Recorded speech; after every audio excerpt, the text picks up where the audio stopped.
सद्गुरु दयारूपेण संस्थिता। नमस्तस्यै नमस्तस्यै नमस्तस्यै नमो नमः। या देवी सर्वभूतेषु सद्गुरु कृपारूपेण संस्थिता। नमस्तस्यै नमस्तस्यै नमस्तस्यै नमो नमः। दिव्यात्माएं,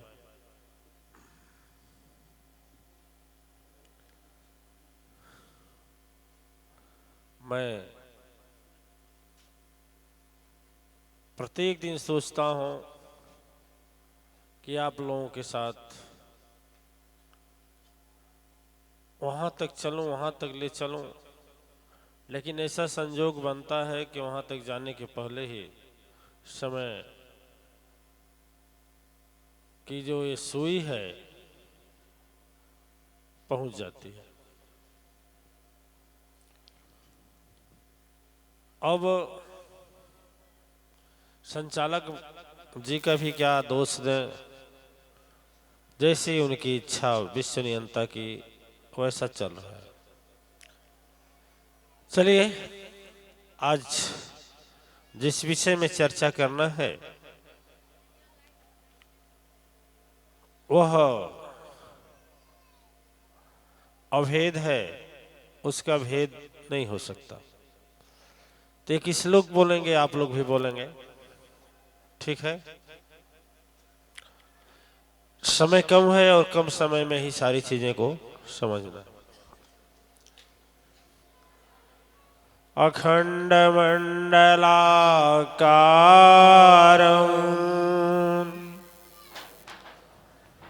व्याप्तवेन चराचरं तत्पदं दर्शितमेन तस्मै श्री गुरुवे नमः।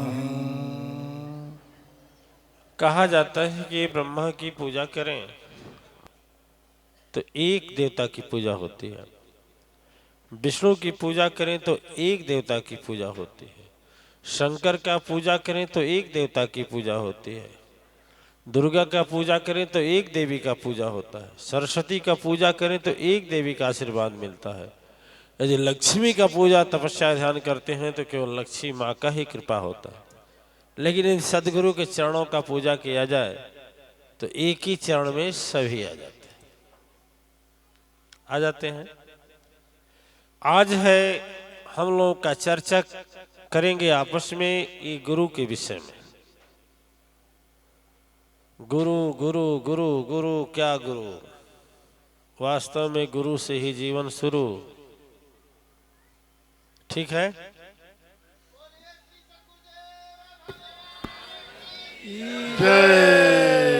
आज जब तक जीवन नहीं तब तक जीवन की शुरुआत भी नहीं। यह जो हमारे ऋषि मनीषियों ने इस श्लोक का निर्माण किया, रचना किया, अखंड, जिसका खंडन न किया जा सके। बजरंगबली नहीं है का? श्रेष्ठाचार्य जी हैं, जोगेश्वर जी महाराज हैं, तो दधीच जी। अखंड का मतलब होता है खंड बने टुकड़ा, और बने जिसका टुकड़ा न किया जाए, जिसका कोई सीमा न हो, अखंड हो। मंडल के आकार का, मंडलाकार, मंडल का मतलब होता है जिसमें सूरज धरती जैसे न जाने करोड़ों धरती, सूरज और धरती जैसे करोड़ों ग्रह जिसके अंदर व्याप्त है। मंडलाकारम व्याप्तमेन चर और अचर। सद्गुरु की दिव्य शक्ति पूरे मंडल में व्याप्त है। ऐसे यदि तत्पदम दर्शितमेन, ऐसे कमलवत चरणों में यदि सचमुच नमन करने का मौका मिल जाए या चरण धोल मिल जाए, तस्मै श्री गुरुवे नमः, तो फिर उस गुरु का यदि प्रणाम कर लें तो उनको अपना बना लें तो फिर दूसरा कुछ बनाने को नहीं रहेगा, कुछ करने को नहीं रहेगा, कुछ पाने को नहीं रहेगा।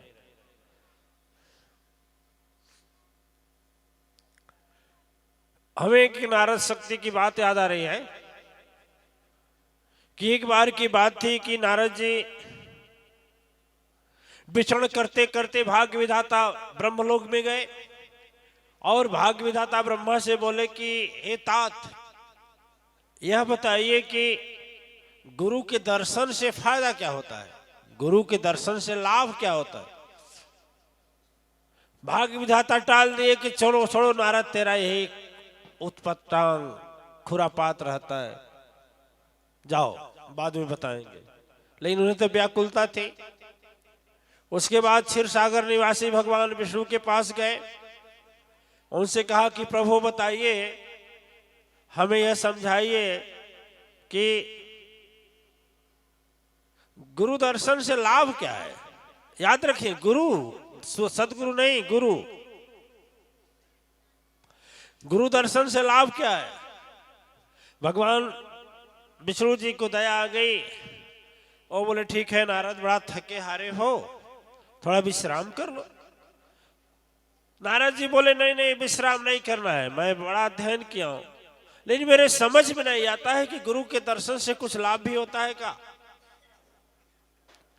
भगवान विष्णु समझाए कि सुने, तीर्थ नहाए एक फल, संत मिलन फल चार, अशद गुरु मिलहि अनेक फल, कहत कबीर तुलसी ज्ञानी विचार।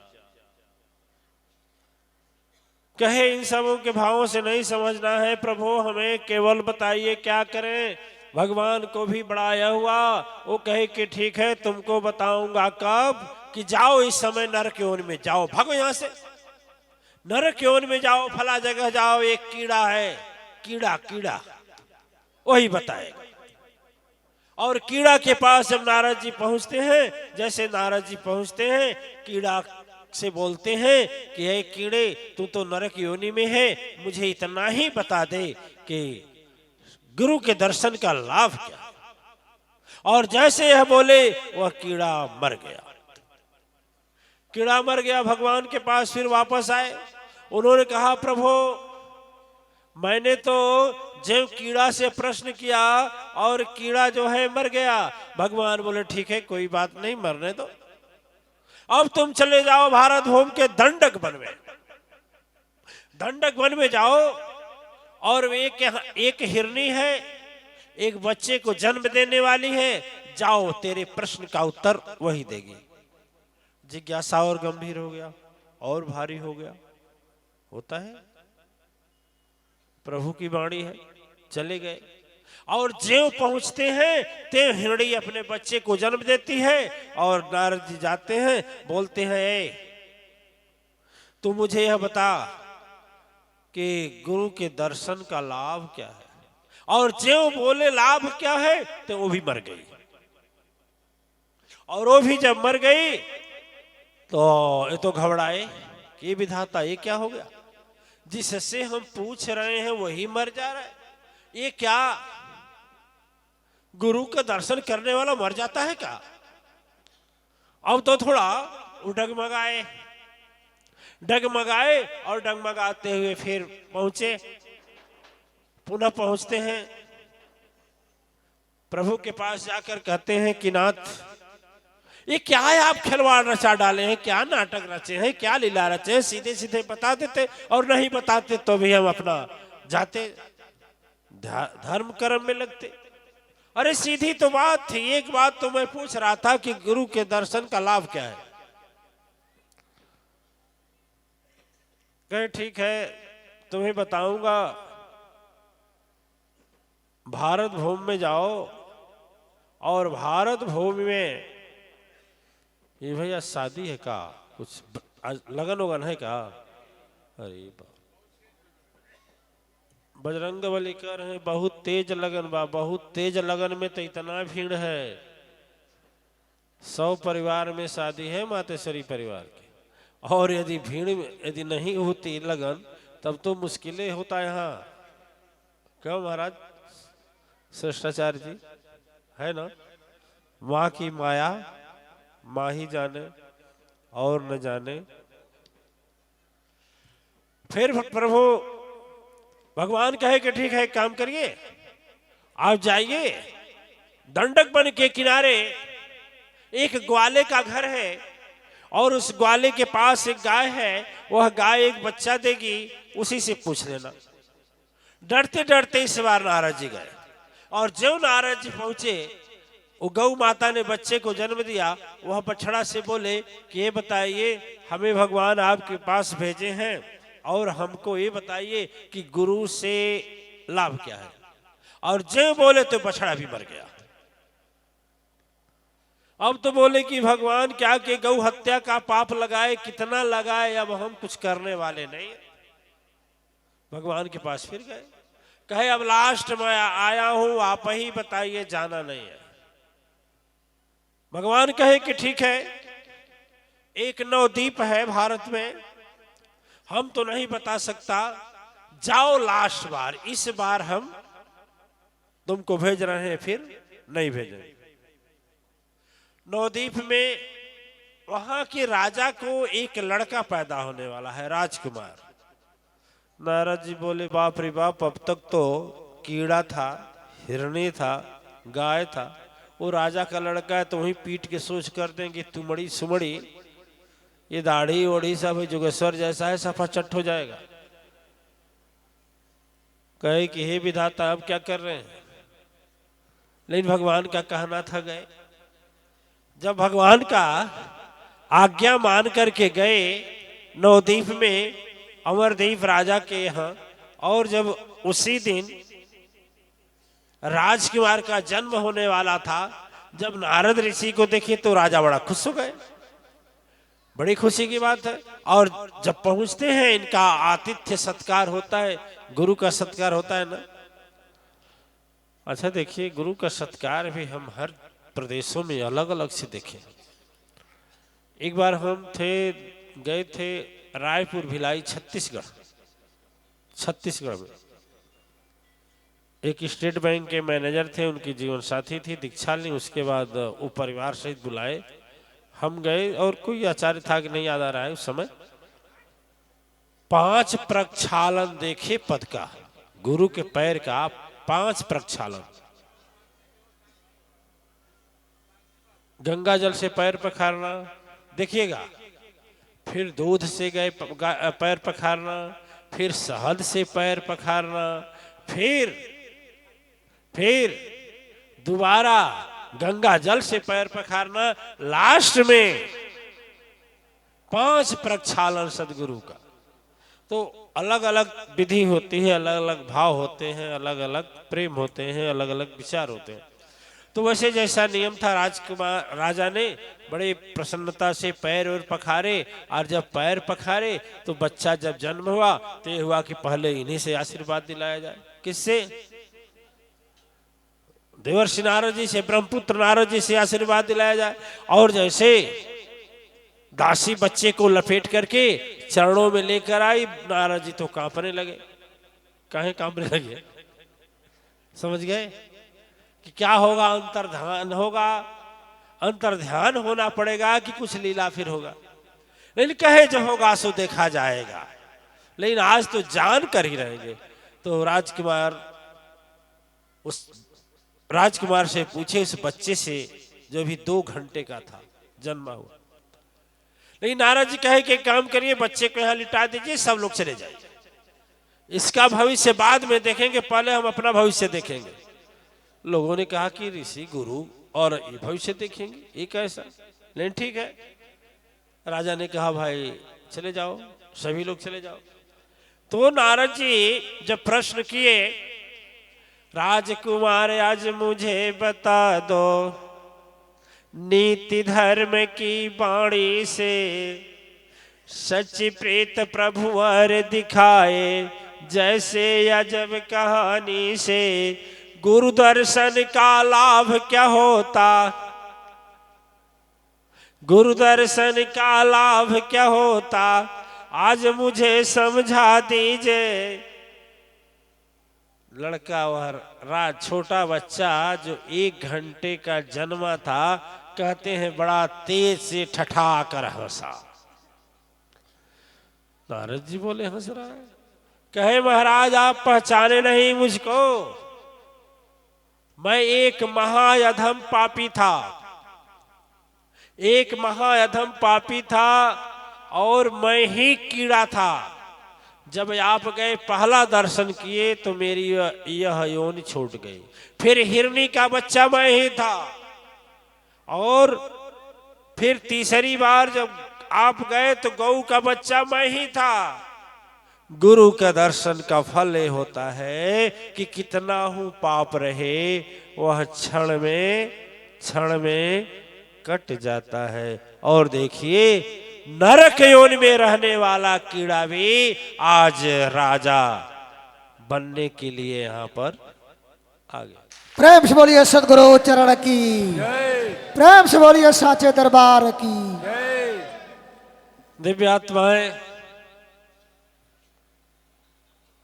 पता नहीं बजरंगबली बोले हैं कि कोई एक दिन बोला है, याद नहीं आ रहा है, कि सब धरती का कागज कर दूं। बजरंगबली बोले थे। और जितने धरती पर पेड़ हैं उसका कलम बना दो। एक दो गंगा नहीं सारे समुद्र को स्याही बना दो। और स्वयं मां सरस्वती लिखने बैठे तो भी गुरुगुण लिखा। बजरंगबली की कोई आचार्य, बुद्ध जी आचार्य बता रहा था। तो गुरु का कोई वर्णन कर पाएगा? गुरु की महिमा का वर्णन कोई कर पाएगा?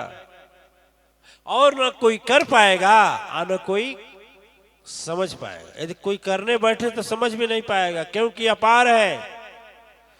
शेष महेश गणेश दिनेश सुरेश हूँ जाहि निरंतर गावे।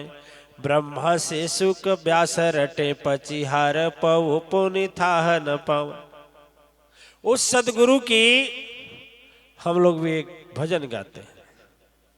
भजन गाते हैं सदगुरु पर, हम लोग भजन गाते हैं। बड़ी अच्छी भजन है, अच्छी भजन है, श्रृंगी है। एक भजन अच्छी है। अरे क्या जाने हो क्या जाने, अरे क्या जाने हो क्या जाने, मेरे सदगुरु की महिमा अपार।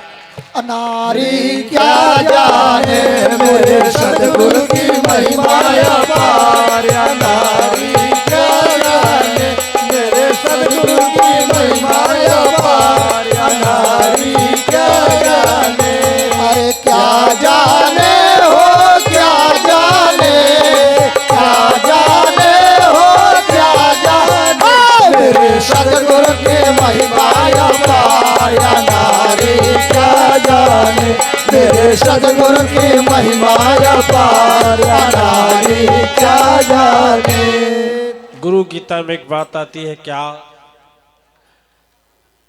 सोना काई ना लगे लोहा घून न खाए। भला बुरा गुरु भक्त कभी जमपुर बांधन जाए। भला हो या बुरा हो, लेकिन यदि गुरु भक्ति है तो कभी बांध करके जमपुर। अभी तो खुश हो जाओ, यदि तेरे गुरु हैं तो खुश हो जाओ ना। तुम तो सदगुरु बना लिए हो, तब तो मगन हो जाओ। अरे ताली मत बजाओ, खुश हो जाओ, खुश हो जाओ। जो नरक में लाइन लगाए हम लोगों को तो नहीं लगाना पड़ेगा। अब तो खुश हो जाओ। जय जय जय महाबली बजरंगबली जी महाराज की जय। ओम। दिव्य आत्माएं पीछे वाले सो रहे हैं, जगह ना होगा। अरे बाप रे, क्या करें क्या करें, मुश्किल है भाई, सबको लेकर चलना है ना है? पाछे वाले तो वैसे जानते हैं गुरुजी देखते नहीं, लेकिन गुरुजी पीछे वाले को देखते हैं, आगे वाले को कम देखते हैं। नहीं, सीट छोड़कर, आसन छोड़कर खड़ा नहीं होना पड़ता। हम भी ऐसे गुरु किसी से हैं, क्या करें, हम भी मजबूर हैं। कथाकार रहते, बाबा जी रहते तो क्या करना, दक्षिणा मिल जाता, जितना लाख में एग्रीमेंट रहता वह मिल जाता, चाहे सो के सुनो, चाहे कैसे कहावत है, सुभाष जी कहते हैं, आओ पिंडा पोखरी में नहीं, जो पिंडा पोखरी में आओ सीधा धोकरी में है। हम भी कनफुकवा गुरु रहते तो क्या हर्ज रहता है। दाल लेहला, चाउर लेहला, और लेहला, पैसा चलीसा नहीं, पैसा आ कान फूक के घरे गईला, बैल होकर चाहे भैंसा, कुछ फर्क नहीं पड़ेगा। यहाँ तो एग्रीमेंट है सदगुरु का कि जितने लोग आते हैं सबके संकट को दूर करना है, सबको आत्मज्ञान देना है। कोई भी तेरे दर पर खाली ना हो जाए, चाहे गाली दे या चाहे तेरा दुश्मन हो, कोई भी हो, सबके लिए प्रार्थना करना है। बैठ करके बाबा जी बन करके उपदेश नहीं देना। खड़े होकर बोल, क्या करें। अब खड़े हो गए, पीछे को चलिए जगा दिया जाए एक लाइन। बोरे सदगुरु मेरे सदगुरु की महिमा या पार या नारी क्या जाने। मेरे सदगुरु की महिमा या पार या नारी क्या जाने। मेरे सदगुरु की महिमा या पार या नारी क्या जाने। यारे क्या जाने हो, क्या जाने, क्या जाने हो, क्या जाने। मेरे सदगुरु की महिमा या पार या नारी क्या जाने। मेरे सदगुरु की महिमा या पार या नारी क्या जाने। दिव्य आत्माएं, कब फिर मौका मिलेगा कुछ कहा इस तरह से मिलने का। केवल एक दिन तो शेष है, कल। कल देखो क्या आदेश हमारे गुरु का होता है, क्या दे, किस पर बोलना है। हम अपने मर्जी से नहीं बोलते हैं, जैसा वहाँ से हमें निर्देश होता है वैसा ही चलते हैं। देखिए कल लास्ट अंतिम दिन है, अंतिम दिन, ठीक है, इसलिए थोड़ा सतर्क होकर के सुने।